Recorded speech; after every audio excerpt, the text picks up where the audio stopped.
Adelante, Nadine. Un aplauso para que se anime, Nadine.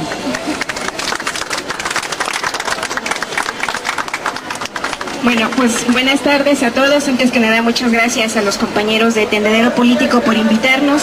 Como bien dice mi compañero Héctor del Comité Cerezo, yo soy Nadine Reyes Maldonado, yo pertenezco al Comité de Familiares de Detenidos Desaparecidos hasta encontrarlos.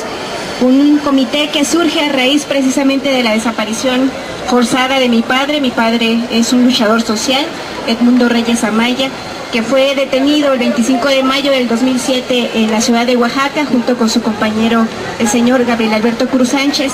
Ambos se encontraban juntos en el momento de su detención y ellos fueron detenidos en un operativo conjunto en el que participaron tanto el Ejército, la Policía Estatal de Oaxaca, policías ministeriales, y bueno, después de su desaparición, su detención, lo único que sabemos es que fueron trasladados a instancias de la Procuraduría del Estado de Oaxaca, en donde se presume, porque sabemos lo que hacen, los torturan, los tienen menos de 24 horas y posteriormente son entregados al Ejército, y de ahí se pierde la pista de dónde pudieron estar nuestros familiares.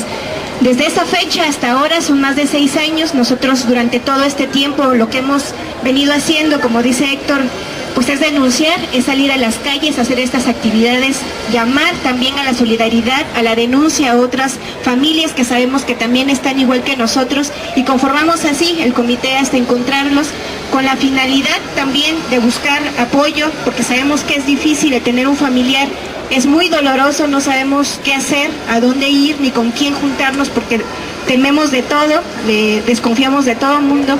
Y en el comité lo que hicimos fue precisamente empezar a buscar a otras familias que sabíamos que estaban en la misma situación, y fue así como fuimos creciendo, haciendo las denuncias. Empezamos a acompañar a otros casos también de familiares en el estado de Michoacán, también a unas compañeras hijas también de un defensor de derechos humanos, Francisco Paredes Ruiz, que también fue desaparecido en Michoacán. En Oaxaca, familiares de 2 indígenas, niñas, una niña de 14 años y de 19 años que fueron desaparecidas en Oaxaca también durante el periodo de Ulises Ruiz. También de un indígena chatino, Lauro Juárez, que fue desaparecido en diciembre del 2007. Todas estas desapariciones lo que tienen en común es que todos ellos eran activistas, eran defensores de derechos humanos que se encontraban teniendo una participación, defendiendo algún derecho humano, y que el Estado claramente se los lleva con la finalidad de desarticular a sus organizaciones y que dejen de luchar.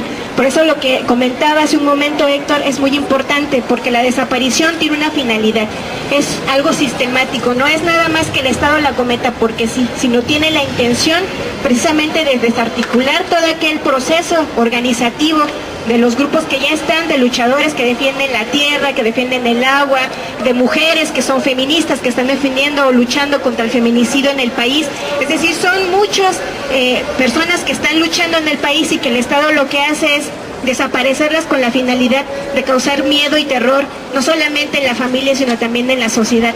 Y lo que hemos visto nosotros durante este tiempo es que desafortunadamente ha habido un incremento de los casos de desapariciones forzadas, pero también hay una parálisis de un sector muy grande de la sociedad que no sabe, o que por el miedo, como decimos nosotros, a poder manifestarse precisamente porque podemos ser objeto de una desaparición, lo que hacemos pues es quedarnos callados. Y uno de los métodos precisamente de lo que quiere el gobierno mexicano con esto es eso, quedarnos paralizados, que no hablemos, que nos callemos, pero desafortunadamente también sin saberlo, al quedarnos callados nosotros nos estamos volviendo cómplices también de una desaparición, porque nosotros decimos no compete o no debería ser nada más a los familiares que tenemos de cerca un familiar desaparecido los que deberíamos de estar condenando este hecho, sino también la sociedad en su conjunto. Y lo que no hemos podido lograr, y que es lamentable, en nuestro país decimos, llevamos más desaparecidos que en las épocas de las dictaduras en países como Argentina, Chile. Ya nos acercamos o a lo mejor rebasamos la cifra de más de 45,000 desaparecidos que hay en Guatemala. Y no puede ser que todavía en nuestro país la gente piense que los que estamos hablando de esto estamos locos, ¿no? Porque lo primero que te dicen es, eres un revoltoso, ya ponte a trabajar, vete a tu casa, y lo que tú estás diciendo no es cierto. Entonces falta todavía mucho trabajo por hacer, y que estos espacios precisamente eso es lo que nos permite. No nos queda de otra más que salir aquí a denunciar y decir lo que está pasando en nuestro país.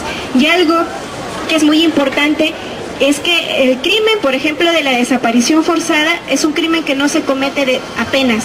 Es un crimen que sí se incrementó a raíz del periodo de gobierno de Felipe Calderón del 2006 para acá, pero que es un crimen que se viene desarrollando desde la época de los 60 en México. Ustedes recuerdan hablar de Lucio Cabañas, ¿no? Alguien por ahí recuerda quién era Lucio Cabañas. En Guerrero, en donde él tenía una gran lucha y un activismo en esas comunidades en Guerrero, fueron desaparecidas más de 800 personas. Y fueron desaparecidas por el simple hecho de creer que tenían algún vínculo con Lucio Cabañas o porque creía el gobierno que apoyaban a la guerrilla en esas comunidades. Y eso, nada más, muchas de ellas por tener el apellido Cabañas, otras ni siquiera tenían un vínculo sanguíneo o familiar con ellos y por eso fueron desaparecidos. Con la finalidad nuevamente de desarticular ese proceso que se estaba viviendo en Guerrero, y es decir, lo que quiero decir con esto es que la desaparición forzada no es de ahorita, es un plan sistemático, planeado, orquestado por el Estado con una finalidad política de causar terror, parálisis y de tratar de eliminar todo. En ese entonces ellos decían que tenían que eliminar cualquier semilla que quedara que les pudiera provocar problemas o que pudiera originar nuevamente procesos de organización en ese entonces o que pudieran continuar con la lucha de Lucio Cabañas. Y ahora el cambio que hay con las desapariciones forzadas ahorita en este contexto es que no solamente se está desapareciendo a los activistas sociales o defensores de derechos humanos, sino que bajo ese pretexto de estar luchando en contra del narco, esta política está siendo dirigida en contra de toda la sociedad y del pueblo en su conjunto. Ustedes ven que ahora a lo largo y ancho de todo nuestro país, jóvenes estudiantes, amas de casa, mujeres, hombres trabajadores están siendo desaparecidos y no son mujeres ni hombres que tengan un activismo social, ni son defensores de derechos humanos. Pero lo que quiere el Estado precisamente con esto es desaparecerlos, provocar una política de miedo, de terror, y después deslindarse y decir que es el narcotráfico, la delincuencia organizada quienes se los está llevando. Héctor comenzó exponiéndoles, diciéndoles que el Estado, ¿cómo les llama? Ellos dicen que son levantones, ¿no? Con decir que son levantones, él quiere decir que es supuestamente el narco o la delincuencia quien se los lleva, cuando en la mayoría de los casos hay evidencias de que fue el ejército, la policía, la marina quienes se los llevan. Hay videos, hay fotografías de los mismos familiares en donde documentan cuando se están llevando a los jovencitos, se los llevan a cuarteles militares y cuando van las mamás a decirles que les permitan ver a sus hijos, los militares o los marinos les dicen que no los tienen ahí. Ahí están cometiendo una desaparición forzada. ¿Y qué dice el Estado? No, nosotros no somos, son miembros de la delincuencia organizada y son ajustes de cuentas entre ellos. Con eso lo que están tratando de hacer es deslindarse de su responsabilidad y estar también permitiendo que esto se siga dando. Y también algo que es importante mencionar es que en nuestro país, desde esa época de los 60 a la actualidad, no hay un solo caso de una persona que esté siendo enjuiciada por cometer este crimen contra la humanidad. Y eso es precisamente lo que permite que estos crímenes se sigan cometiendo. En el caso de la desaparición de nuestros familiares hay nombres. Las autoridades saben quiénes fueron, saben quiénes actuaron en ese operativo. El principal que estaba era el gobernador Ulises Ruiz Ortiz y no han hecho nada por detenerlos. Entonces decimos, ¿por qué a los verdaderos delincuentes no los encierran y no los castigan? ¿Y por qué al campesino, a la mujer que se manifiesta, que está luchando, que está organizándose en su comunidad por defender los derechos de la población, por qué ellos sí los enjuician y les ponen largas condenas como si de verdad fueran delincuentes? Y a los que de verdad están reprimiendo al pueblo, que de verdad están cometiendo graves crímenes, los dejan en libertad. Entonces, estos espacios nos permiten hacer esas denuncias y también hacer ese llamado a ustedes, a todos como pueblo, a que estén informados, a que cuando vean algo que está pasando, por lo menos se cuestionen si es verdad o no. Porque los medios de comunicación lo que hacen primero también es estigmatizar. Estigmatizan, además de que las personas están desaparecidas, ¿qué hacen? Los estigmatizan. Dicen, si están desaparecidos es porque algo hicieron, porque estaban con el narco o porque estaban metidos en cosas chuecas, ¿no? Cuando deberíamos de cuestionar primero la información que los medios de comunicación nos dan, que de entrada ya es una información que ya va con línea, ¿no? Ellos saben qué es lo que cortan, pegan y te lo dan. Y esta información de los miles de desaparecidos que hay en el país no lo dicen. Y desafortunadamente nuestros familiares, como muchos otros casos de defensores de derechos humanos que se encuentran desaparecidos han sido incluso hasta eliminados, hasta invisibles dentro de los mismos informes de las comisiones de derechos humanos, como lo es Amnistía Internacional y como son los informes de la ONU. No puede ser también que a ellos los quieran borrar también de esas listas. Nuestros familiares, en mi caso, ni mi padre, ni su compañero, ni las indígenas que les acabo de comentar, ni los otros que han sido desaparecidos en Guerrero, ellos no aparecen en esos informes. ¿Y saben por qué no aparecen? Porque en esos casos el Estado tiene mayor responsabilidad, porque son desapariciones que fueron cometidas precisamente por el activismo político y la lucha social de esas personas. Por eso es que no aparecen en esos informes. Y nosotros decimos, nosotros como organización y también junto con los compañeros del Comité Cerezo, por eso lanzamos el 30 de agosto del 2010 la campaña nacional contra la desaparición forzada, que fue un esfuerzo en el que varias organizaciones y familiares nos sumamos precisamente para hacer ese llamado, para empezar a sensibilizar a la población sobre estos casos de desapariciones forzadas. Fue lamentable, decíamos, la intención de la campaña era empezar a difundir, a sensibilizar a la población, y el 30 de agosto vamos a cumplir 3 años. En esos 3 años hemos documentado más de 50 casos de defensores de derechos humanos que han sido desaparecidos.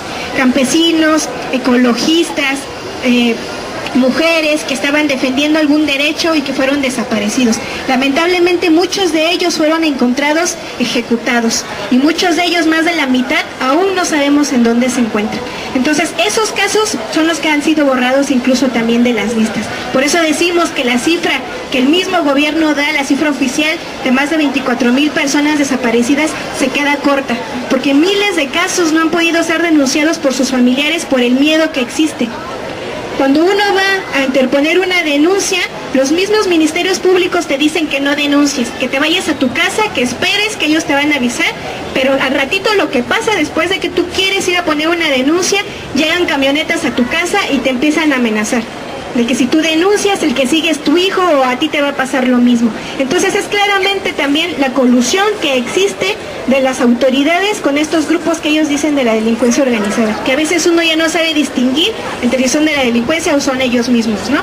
Entonces es importante también que nosotros nos mantengamos informados y nuevamente el llamado es a esto. Nosotros, si también como sociedad no condenamos estos crímenes, vamos a permitir que estos se sigan continuando, se sigan cometiendo.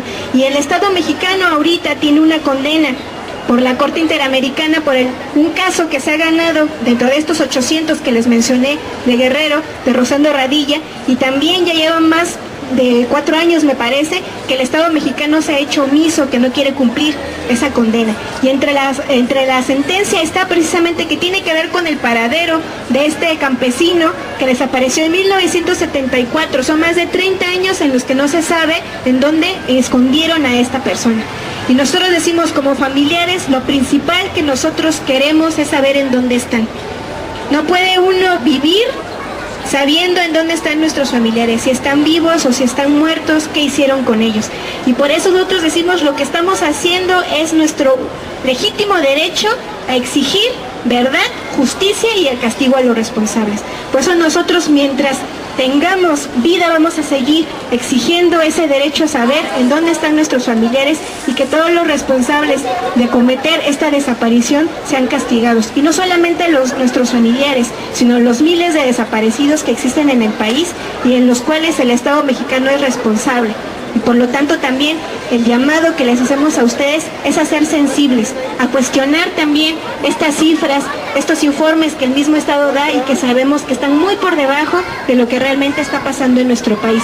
Y precisamente el 30 de agosto, el viernes que viene, a nivel internacional, se conmemora el Día Internacional del Detenido Desaparecido. Es decir, todas las personas que han sido desaparecidas, ese día son recordadas por sus familiares y esta lucha se ha ganado porque este día ya fue reconocido por la ONU, después de más de 30 años de lucha de una federación que existe a nivel latinoamericana, en Latinoamérica, que se llama FEDEFAM, en donde los familiares quisieron que existiera una fecha para que todas esas personas que han sido desaparecidas, no solamente en México, sino en toda Latinoamérica, fueran recordadas, y el 30 de agosto, por fin, se conmemora el Día Internacional del Detenido Desaparecido. Entonces nosotros, como organizaciones y como parte de la campaña nacional contra la desaparición forzada, haremos varias actividades. En la mañana se va a presentar el manual que les enseñaba Héctor, el manual qué hacer en caso de desaparición forzada, y por la tarde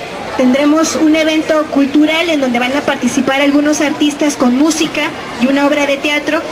Teníamos contemplada que fuera en el Zócalo, pero como vemos que ya están los compas, los profesores, tenemos que buscar una sede alterna para que puedan ahí los compañeros hacer el evento, pero también para que ustedes sepan y estén empapados de esa información, que hay un día en el que nos dedicamos también a exigir a nuestros familiares, a nuestros compañeros que han sido desaparecidos, y que es un día también de lucha, de denuncia y de exigencia a este estado y a otros estados en Latinoamérica, porque regresen con vida a nuestros familiares que han sido desaparecidos y porque se castigue también a los responsables de cometer estos crímenes. Entonces, nosotros les agradecemos a los compañeros de Tendedero Político por darnos este espacio. Desafortunadamente no son muchos luego los espacios que nos dan para poder dar a conocer esta información, y gracias a ustedes que se tomen ese tiempo también de pararse y escuchar la información, y que ojalá que también lo importante es que si ustedes conocen a alguien, a un familiar, a un amigo, que sepan que está pasando por esto, que les puedan dar la información y decirles: yo conozco a alguien que te puede apoyar, porque desafortunadamente muchas familias viven en ese silencio, ¿no? Lo viven de manera muy particular, el dolor de que a veces tienen familiares desaparecidos, pero por no saber o por el miedo no lo denuncian y se quedan con ese dolor por mucho tiempo. Entonces también que sepan que hay organizaciones en México que están luchando y que se están organizando por encontrar a sus desaparecidos, y que pueden recurrir a nosotros en el momento que ellos los requieran. Pues muchísimas gracias por su atención y gracias a los compañeros por el espacio. Muchas gracias.